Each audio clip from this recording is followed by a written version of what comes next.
दोस्तों, कन्नड़ा इंडस्ट्री से एक फिल्म आई है करावली। मैंने इस फिल्म का ट्रेलर देखा था, तभी मुझे लगा था कि ये कोई अलग तरीके की फिल्म होने वाली है। ट्रेलर में कोस्टल कर्नाटका की खूबसूरती, वहां की कल्चर और सबसे खास बात कंबला यानी कि बफेलो रेस जिस तरीके से दिखाई गई है वो सच में काफी शानदार है। अब मैं मूवी देखकर आई हूँ तो एक सवाल है, क्या ये मूवी आपका पैसा और टाइम डिजर्व करते हैं? चलिए फटाफट इस पे बात करते हैं। सबसे पहले कहानी की बात करते हैं। फिल्म की कहानी मुख्य रूप से दो किरदारों के आसपास घूमती है। उसमें से है महाबला और महावीरा।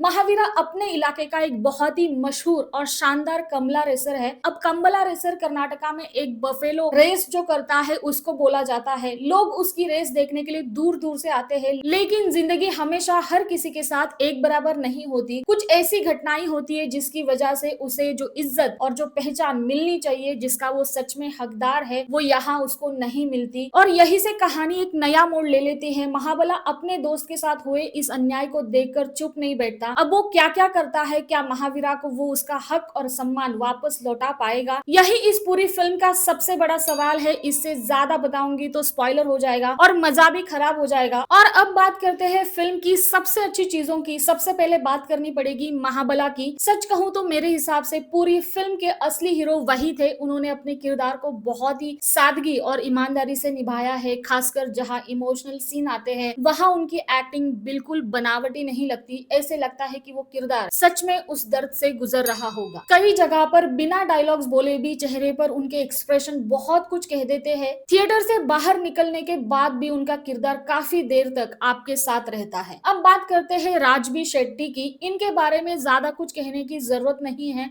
इनका स्क्रीन टाइम चाहे कम हो, लेकिन जैसे ही वो स्क्रीन पर आते हैं पूरा माहौल बदल जाता है। उनका आवाज, उनका कॉन्फिडेंस, बॉडी लैंग्वेज और उनका डायलॉग बोलने का तरीका हर सीन को और भी ज्यादा दमदार बना देता है। कई बार ऐसे लगता है कि बिना कुछ ज्यादा किए भी वो पूरे सीन पर छा जाते हैं। यही उनकी सबसे बड़ी ताकत है। अगर फिल्म की सबसे बड़ी टेक्निकल स्ट्रेंथ की बात करें तो वो है इसकी सिनेमाटोग्राफी। कोस्टल कर्नाटका को जिस तरीके से कैमरे में कैद किया गया है वो देखने लायक है। हरियाली, समुद्र, गांव, मंदिर और कंबला के मैदान यानी जहाँ पे बफेलो रेस होती है, हर चीज इतनी खूबसूरती से दिखाई गई है कि कई बार कहानी से ज्यादा आपकी नजर स्क्रीन पर ही टिक जाती है। हर फ्रेम बहुत ही नेचुरल और खूबसूरत लगती है। अब आते हैं बैकग्राउंड म्यूजिक पर। सचिन बसरूर ने एक बार फिर दिखा दिया है कि अच्छा बीजीएम किसी भी सीन का असर कई गुना ज्यादा बढ़ा देता है। जहाँ इमोशनल सीन है वहाँ म्यूजिक आपको उस पल से जोड़ देते हैं, और जहाँ थोड़ा जोश चाहिए वहाँ भी म्यूजिक अपना काम पूरी ईमानदारी से करता है। कई सीन्स अगर इतने असरदार लगते हैं तो उसमें बीजीएम का एक बहुत बड़ा हाथ होता है। लेकिन जेन्युइनली कहूँ तो मेरे लिए इस फिल्म का बीजीएम ज्यादा लाउड था। डायरेक्टर गुरुदत्त गनिका की भी तारीफ करनी पड़ेगी। उन्होंने लोकल कल्चर को सिर्फ दिखाने के लिए नहीं रखा है, बल्कि उसे कहानी का हिस्सा बनाया है। फिल्म कहीं पे भी ऐसी नहीं लगती कि सिर्फ दिखावे के लिए ही कल्चर जोड़ा गया हो। सब कुछ कहानी के साथ बहुत ही नेचुरली आगे बढ़ता है। लेकिन हर फिल्म की तरह इसमें भी कुछ कमियां जरूर है। सबसे पहले बात करते हैं लव ट्रैक की। प्रज्वल देवराज और संपदा के बीच की जो लव स्टोरी दिखाई गई है वो उतनी असरदार नहीं लगी। कई जगह पर ऐसा महसूस होता है कि ये हिस्सा जल्दी जल्दी खत्म कर दिया गया है। दोनों के बीच जो इमोशनल कनेक्शन बनना चाहिए था वो पूरी तरह से बन नहीं पाता। अगर इस हिस्से पर थोड़ा और काम किया जाता तो फिल्म और भी बेहतर हो सकती थी। पर मेरे लिए अगर उस हिस्से को काट भी दिया जाता तो भी फिल्म के कहानी पर उतना ज्यादा असर नहीं पड़ता। दूसरी बात जो मुझे महसूस हुई वो है मास और एलिवेशन मूवमेंट्स। प्रज्वल देवराज ने अपनी तरफ से अच्छा काम किया है। उनकी स्क्रीन प्रेजेंस भी काफी हद तक अच्छी है और एक्शन वाले सीन्स भी ठीक ठाक लगते हैं। लेकिन कई जगह पर ऐसे लगता है कि अब कोई गूजबम्स वाला सीन आने वाला है, अब थिएटर तालियों से गूंज उठेगा, लेकिन वो पल उतना नहीं बन पाता। खासकर कंबला वाले सीन्स में थोड़ा और दम होता तो मजा और बढ़ जाता। फिल्म का स्पीड ठीक है, कहानी बहुत ज्यादा बोर नहीं करती, लेकिन कुछ जगह ऐसे लगता है कि सीन्स थोड़े जल्दी खत्म हो गए।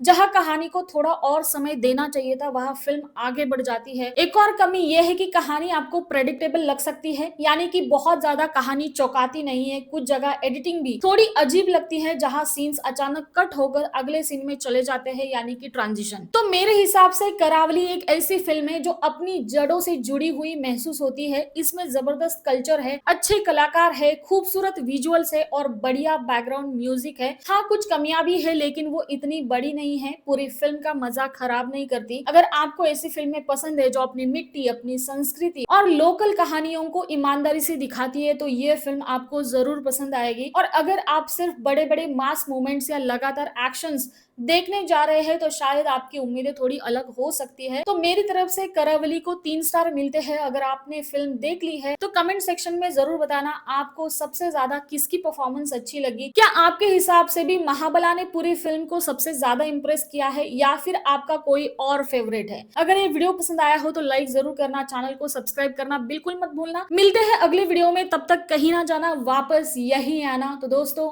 Stay safe and stay healthy.